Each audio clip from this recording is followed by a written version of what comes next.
আমাদের একজন সরকার দলীয় মাননীয় সংসদ সদস্য তার এক বক্তব্যে বলেছেন যে এখন অনেকে গাড়ি চড়ে যে আগে তারা কি চড়তো বা রিক্সায় চড়তো, এখন তারা গাড়ি চড়ে, এরকম একটা কথা বলেছেন মাননীয় স্পিকার। মাননীয় স্পিকার, আজকে মাসের কত তারিখ? 28।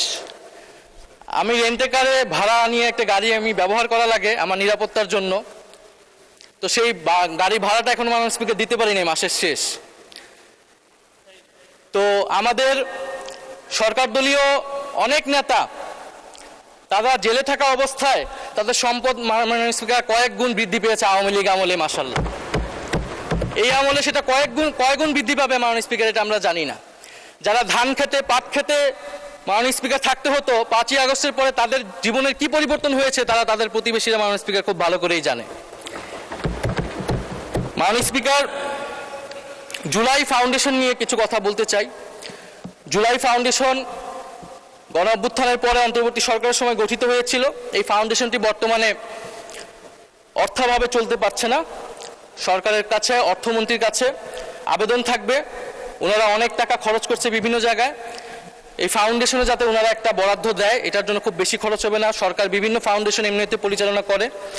জুলাই গণ অভ্যুত্থান অধিদপ্তর যেটা, সেইটার একটা ফাংশন আছে, কিন্তু জুলাই ফাউন্ডেশনের মাধ্যমে পুনর্বাসন, কাউন্সিলিং সহ অনেকগুলো কাজ যেটা সরকারি অধিদপ্তরের মাধ্যমে সম্ভব হবে না। ফলে আমরা আশা করব যে জুলাই ফাউন্ডেশনের অর্থমন্ত্রী বরাদ্দ দিবেন। জুলাই গণ অভ্যুত্থান জাদুঘর, শোনা যাচ্ছে যে সরকারের একটা অংশ জাদুঘরটাকে খুলতে দিচ্ছে না, আমরা জানি না এটা সত্য কিনা, আমরা আশা করব এই কথাটা যাতে সত্য না হয়। এবং 5ই আগস্টের মধ্যেই জুলাই আসতেছে, এর মধ্যে যাতে জুলাই গণ অভ্যুত্থান জাদুঘর সেটাকে ওপেন করা হয়। মাননীয় স্পিকার, আরেকটু অন্য বিষয়ে যেতে চাই। যেটা দুর্নীতি নিয়ে অনেকেই কথা বলেছেন, দুর্নীতি রোধ করার জন্যই মাননীয় স্পিকার সুশাসন এবং রাজনৈতিক সংস্কারের প্রয়োজন ছিল, গণভোট বাস্তবায়নের দরকার ছিল। মাননীয় স্পিকার, দুর্নীতি নিয়ে একটা গল্প আছে। এক ভারতীয় যুবক এবং এক বাংলাদেশি যুবক একসাথে বিলেতে পড়াশোনা করতে গিয়েছে। সেখানে তাদের পরিচয় এবং তারা সেখানে কোনো রকমের ডিগ্রি নিয়ে দেশে ফিরেছে। তো দেশে ফিরে তাদের কাছে মনে হয়েছে তারা যদি ধনী হতে চায় তাহলে রাজনীতি হচ্ছে তাদের জন্য সবচেয়ে সহজ অপশন। দুজনেই রাজনীতিতে যুক্ত হলো এবং দুজনেই অল্প সময়ের মধ্যে সংসদের সদস্য হয়ে গেল দুই দেশের। এর মধ্যে ভারতীয় যেই যুবক ছিল সে অনেক ধন সম্পদ করে ফেললো এবং সে বাংলাদেশি যুবককে তার দেশে দাওয়াত দিল। তো বাংলাদেশি যুবক ভারতে গেল এবং বিমানবন্দরে নেমেই সে জিজ্ঞেস করলো যে তুমি কিভাবে এত ধন সম্পদ করতে পেরেছো? তো ভারতীয় যুবক বলল যে তুমি যখন বিমানবন্দরে আবার যখন ফেরত যাবা তখন আমি সেই রহস্যের কথা বলবো। তো সে ভারত ঘুরে আবার যখন ফেরত যাচ্ছে বিমানবন্দরে, তখন রাস্তায় সে ভারতীয় যুবক নদীর উপরে একটা সেতু দেখাচ্ছে যে এই সেতুটা দেখছো, এই সেতুর অর্ধেক হচ্ছে আমার ধন সম্পদের উপর দাঁড়িয়ে আছে। বাংলাদেশি যুবকটা সেই ইঙ্গিতটা বুঝতে পারলো এবং দেশে ফিরে আসলো। দেশে ফেরত এসে কয়েক বছরের মধ্যে সেও অনেক ধন সম্পদের মালিক হয়ে গেল এবং ভারতীয় যুবককে আবারও বাংলাদেশে দাওয়াত দিল। ভারতীয় যুবক বাংলাদেশে আসলো, এসে সেই বাংলাদেশি যুবককে বলল কোথায় তোমার সেতু কোথায়? তো বাংলাদেশি যুবক বলল যে তুমি থাকো 2 দিন, যাওয়ার সময় বিমানবন্দরে আমি তখন তোমাকে এই রহস্যের কথা বলবো।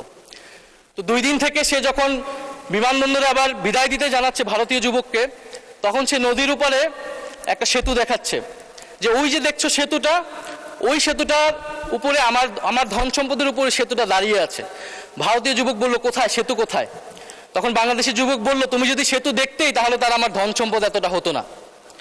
তো মাননীয় স্পিকার, বাংলাদেশের উন্নয়ন, মেগা প্রকল্প, মেগা প্রজেক্ট, এগুলোর মাধ্যমে ধন সম্পদ কিভাবে তৈরি হয়, আমলাতন্ত্র, রাজনীতিবিদ, ব্যবসায়ী চক্র কিভাবে ফুলে ফেপে বড় হয়েছে এটা আমরা জানি। এইটাকে চেক এন্ড ব্যালেন্স করার জন্য, এটাকে অ্যাকাউন্টেবল করার জন্য, জবাবদিহিতার আওতায় আনার জন্য মাননীয় স্পিকার হচ্ছে জুলাই সনদ এবং গণভোট অনুষ্ঠিত হয়েছিল। আপনি যে লোকাল লেভেলে ফ্যামিলি কার্ড দিচ্ছেন সেখানে যে দুর্নীতি হবে না তার কি গ্যারান্টি? আপনি কিভাবে সেটা নিশ্চিত করবেন যে সেটা যার প্রাপ্য সে পাবেন? আপনি কি স্থানীয় প্রশাসনকে শক্তিশালী করেছেন? আপনি কি স্থানীয় সরকারকে সংস্কার করেছেন? আপনি তো সেখানে দলীয় প্রশাসক বসিয়ে রেখেছেন। ফলে মাননীয় স্পিকার, দুর্নীতিকে রোধ করতে হলে আমাদেরকে অবশ্যই আমাদেরকে গণভোট বাস্তবায়ন করতে হবে, গণভোটের রায়, সংস্কার এবং জুলাই সনদ বাস্তবায়ন করতে হবে।